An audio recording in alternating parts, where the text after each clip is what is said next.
Hello friends, સ્વાગત છે તમારું મારા કિચનમાં. આજે હું તમારી સાથે શેર કરીશ પાન મુખવાસની રેસીપી.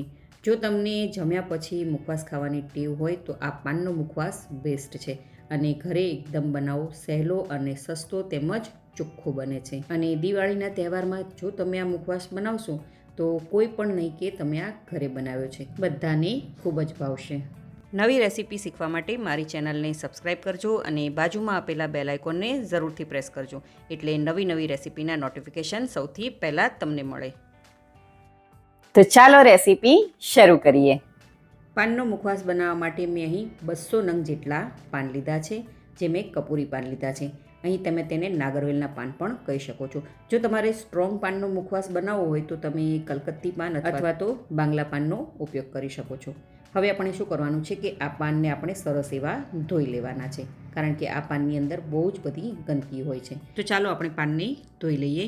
તો સૌથી પહેલાં પાણીમાં આપણે પાન એડ કરીશું અને એક પાન લઈ અને સરસ એવો હાથની મદદથી આવી રીતે પાનને ધોતું જવાનું છે. અહીં જુઓ, એક પાન લઈ આગળ અને પાછળ બંને રીતે આપણે પાનને સરસ એવું ધોઈ લેવાનું છે. આ પ્રોસેસ આપણે 2 થી 3 પાણીમાં કરવાની છે, એટલે પાન છે તે સરસ એવા ચોખ્ખા થઈ જાય. અને આવી રીતે પાનને ધોઈ આપણે કાણાવાળી ચારણી અથવા તો ટોપલીમાં નાખી દઈએ, તેથી જે પાનમાંથી પાણી હોય તે નીકળી જાય. તો તમે જોઈ શકો છો કે બધા જ પાન મેં સરસ એવા ધોઈ લીધા છે. હવે આપણે તેને લૂછી લેવાના છે. તો આ પાનને આપણે કોટનનું કપડું લઈશું અને પાનને એક પાન લઈ અને સરસ એવું આવી રીતે બંને બાજુથી આપણે લૂછી લેવાનું છે. ધ્યાન રાખવાનું છે કે પાણી થોડું પણ ન રહેવું જોઈએ. બિલકુલ પાનને આપણે પૂરા કરી લેવાના છે. અહીં આ કપૂરી પાન કે નાગરવેલના પાન તમને બજારમાં સહેલાઈથી મળી જશે. અને અહીં આ પાનનો મુખવાસ છે તે હું વધારે ક્વોન્ટિટીમાં બનાવી રહી છું. તમે આનાથી વધારે કે આનાથી ઓછી ક્વોન્ટિટીમાં પણ બનાવી શકો છો. તો તમે જોઈ શકો છો કે બધા જ પાન મેં સરસ એવા લૂછી લીધા છે. અહીં આ પાનને લૂછવાનું બીજું એ પણ કારણ છે કે જ્યારે આપણે પાનને સૂકવવા માટે રાખીશું તો પાન છે તે ફટાફટથી સુકાઈ જશે. તો એટલા માટે પાનને સરસ એવા આપણે લૂછીને તૈયાર કરી લેવાના છે. તો તમે જોઈ શકો છો કે પાન બધા જ એવા લૂછી લીધા છે. હવે આપણે પાનને કટ કરી લઈએ. તો સૌથી પહેલાં આપણે પાન લઈશું અને પાનને આવી રીતે આપણે ફોલ્ડ કરી દઈએ અને જે ડંઠલ એટલે કે ડાળખીનો ભાગ છે ઉપરનો, તેને આવી રીતે કટ કરી લેવાની છે. તો અહીં જુઓ, બીજા પાનની પણ હું ડાળખી કાપીને બતાવું છું. તો આવી રીતે પાછળનો પાર્ટ છે તે કાપી લેવાનો છે અને આવી રીતે 4 થી 5 પાન આપણે કટ કરી અને આવી રીતે તૈયાર કરી લેવાના છે. ત્યારબાદ પાનને આપણે વચ્ચેથી આવી રીતે કટ કરી લઈએ. લાંબી પટ્ટીમાં આપણે કટ કરવાનું છે. ત્યારબાદ પાનને ફોલ્ડ કરી લઈએ અને ફરીથી તેને કટ કરીશું. લાંબી પટ્ટીમાં જ આપણે તેને કટ કરવાનું છે. અહીં જુઓ, તો પાનની પટ્ટી સરસ એવી કપાઈ ગઈ છે. હવે આ બધી જ પટ્ટીઓને આપણે એક સરખી ભેગી કરી લઈશું અને સરસ એવી સેટ કરી લઈએ. ત્યારબાદ આપણે તેના નાના ટુકડા કરીશું. અહીં તમે આનાથી નાના અથવા તો આનાથી મોટા ટુકડા પણ કરી શકો છો. મેં અહીં મીડિયમ સાઇઝના ટુકડા કર્યા છે.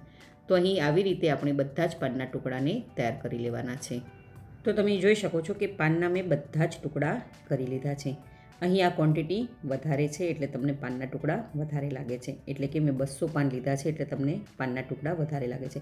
હવે આપણે આ પાનને સૂકવી દેવાના છે. તો કોટનનું કપડું આપણે પાથરી દઈશું અને પાનને આપણે આવી રીતે પોળા કરી દઈશું. અહીં પાનને આપણે તડકામાં નથી સૂકવવાના, પંખાની નીચે જ સૂકવવાના છે.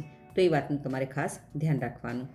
હવે એક મોટા મિક્સિંગ બાઉલમાં મેં અહીં 100 ગ્રામ જેટલી શેકેલી સોપારી લીધી છે. તેના આવી રીતે હાથની મદદથી થોડા એવા આપણે ટુકડા કરી લઈએ. થોડી મોટી હોય છે સોપારી એટલે આપણે તેના નાના ટુકડા કરી લઈએ. હાથની મદદથી આવી રીતે મસળીશું ને તો ટુકડા થઈ જશે. ત્યારબાદ આપણે તેમાં એડ કરીશું 250 ગ્રામ જેટલી ધાણા દાળ અને તેની સાથે એડ કરીશું 250 ગ્રામ જેટલી વરિયાળી. અહીં મેં ન વધારે જાડી કે ન વધારે ઝીણી એવી વરિયાળીનો ઉપયોગ કર્યો છે. તો વરિયાળીને એડ કરી દઈએ. ત્યારબાદ આપણે તેમાં એડ કરીશું 250 ગ્રામ જેટલી કાળી સળી સોપારી, જે તમને માર્કેટમાં ખૂબ જ સહેલાઈથી મળી જશે. અને તેની સાથે આપણે એડ કરીશું 250 ગ્રામ જેટલી પીળી સળી સોપારી, તે પણ તમને માર્કેટમાં સહેલાઈથી મળી જશે. આ બધી જ વસ્તુ તમને પાનની જે ત્યાં વસ્તુ મળતી હોય ત્યાં તમને સહેલાઈથી મળી જશે. ત્યારબાદ આપણે તેમાં એડ કરીશું ગળી સોપારી, જે મેં 200 ગ્રામ લીધી છે. હવે તેમાં આપણે એડ કરીશું 2 મોટી ચમચી જેટલો કાથો. અહીં કાથો નાખવો ટોટલી ઓપ્શનલ છે, પરંતુ પાનના મુખવાસમાં તે ખૂબ જ ટેસ્ટી લાગે છે. હવે મેં અહીં 800 ગ્રામ જેટલો ગુલકંદ લીધો છે. અહીં તમે ઘરે બનાવેલો ગુલકંદ પણ વાપરી શકો છો. માર્કેટમાં આવી રીતે 800 ગ્રામનો ડબ્બો મળે છે અને ગુલકંદ તમને કેટલો ભાવે છે એ પ્રમાણે તમે વધારે કે ઓછો પણ કરી શકો છો. મેં અહીં 800 ગ્રામ જેટલો ગુલકંદ એડ કર્યો છે.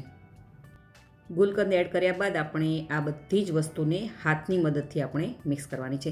અહીં ચમચાનો ઉપયોગ નથી કરવાનો, હાથની મદદથી આવી રીતે મિક્સ કરતું જવાનું છે. તેથી આપણે જે ગુલકંદ એડ કર્યો છે તે ગુલકંદ છે તે વરિયાળી, ધાણાદાળ, સોપારીમાં બધામાં સરસ એવો મિક્સ થઈ જાય. લગભગ 4 થી 5 મિનિટમાં આ બધી જ વસ્તુ સરસ એવી મિક્સ થઈ જાય છે. તો તમે જોઈ શકો છો કે બધી જ વસ્તુ સરસ એવી મિક્સ થઈ ગઈ છે. હવે આ મસાલાને આપણે આવી રીતે 1 દિવસ સુધી રાખવાનું છે, કારણ કે બધી જ વસ્તુ તે સરસ એવી મિક્સ થઈ જાય. ગરમીની સિઝનમાં એક જ દિવસમાં આ મુખવાસ તૈયાર થઈ જાય છે, જ્યારે ઠંડીની સિઝન અથવા તો વરસાદની સિઝન હોય ત્યારે 2 થી 3 દિવસ જેટલો સમય લાગે છે. હવે કોટનનું કપડું ઢાંકી અને આવી રીતે આપણે 1 દિવસ સુધી રાખવાનું છે. આવી રીતે ઢાંકવાથી તેમાં કોઈ પણ જાતની ડસ્ટ ન જાય. તો હવે 1 દિવસ થઈ ગયો છે અને તમે જોઈ શકો છો કે પાન છે તે સરસ એવા સુકાઈ ગયા છે અને થોડા એવા જ લીલા છે. આવી રીતના તમે જો મુખવાસ બનાવશો, થોડા એવા અધકચરા સુકાયેલા પાનનો મુખવાસ, તો તમારો 6 મહિના સુધી આ મુખવાસ ખરાબ નહીં થાય. અને અહીં જુઓ, પાનનો જે આપણે મસાલો બનાવ્યો હતો તે પણ સરસ એવો થઈ ગયો છે. હવે બધા જ પાન આપણે તેમાં એડ કરી દઈશું. પાન બધા એડ થઈ જાય એટલે તેમાં એડ કરીશું 200 ગ્રામ જેટલી આવી રીતના ગળી જે રંગબેરંગી સોપારી આવે છે તે એડ કરીશું. આ પણ તમને માર્કેટમાં સહેલાઈથી મળી જશે. આ ગળી સોપારીનો ટેસ્ટ ખૂબ જ સરસ એવો આવે છે. ત્યારબાદ આપણે તેમાં એડ કરીશું બાળકોના ફેવરેટ એવા 250 ગ્રામ જેટલી તૂટી ફૂટી, એટલે કે ચમચમ એડ કરીશું. અહીં મને 3 કલરની તૂટી ફૂટી મળી છે. તમને જો એક જ કલરની મળે તો પણ કોઈ પ્રોબ્લેમ નથી. અહીં ઘરે બનાવેલી તૂટી ફૂટી એટલે કે ચમચમ પણ તમે વાપરી શકો છો. ત્યારબાદ મેં અહીં લીધો છે હવે 2 મોટી ચમચી જેટલી ગુલાબની પત્તી, જેને રોઝ જેલી ક્રિસ્ટલ પણ કહેવામાં આવે છે. તે પણ તમને માર્કેટમાં સહેલાઈથી મળી જશે. આ નાખવી ટોટલી ઓપ્શનલ છે, પણ ખૂબ જ સરસ એવો ટેસ્ટ આવે છે. ત્યારબાદ 2 મોટી ચમચી જેટલી લવલી એડ કરીશું, જેનાથી પાનનો મુખવાસ છે તે 100% ટેસ્ટી બનશે અને ખૂબ જ સરસ એવું બનશે. હવે આ બધી જ વસ્તુને સરસ એવી મિક્સ કરી લઈએ. અહીં ઘણા મેન્થોલ પણ એડ કરતા હોય છે. અહીં ઘણા લોકો આમાં અલગ અલગ કલરની વરિયાળી પણ એડ કરતા હોય છે. ત્યારબાદ તેમાં ખાંડવાળું પાણી પણ એડ કરતા હોય છે, પરંતુ મેં અહીં એ બધું જ કશું એડ કર્યું નથી. આ રીતે સિમ્પલ એવો મુખવાસ બનાવ્યો છે અને આ મુખવાસ તમારો છે તે 6 મહિના સુધી ખરાબ થતો નથી. અને આને તમે ફ્રીઝમાં રાખશો તો ખૂબ જ ટેસ્ટી એવો લાગશે. એકદમ ઠંડો ઠંડો આ પાનનો મુખવાસ લાગશે. તો આપણો પાનનો મુખવાસ સરસ એવો બનીને તૈયાર થઈ ગયો છે. આને એરટાઇટ કન્ટેનરમાં ભરી અને તમે ફ્રીઝમાં અથવા તો બહાર સ્ટોર કરી શકો છો.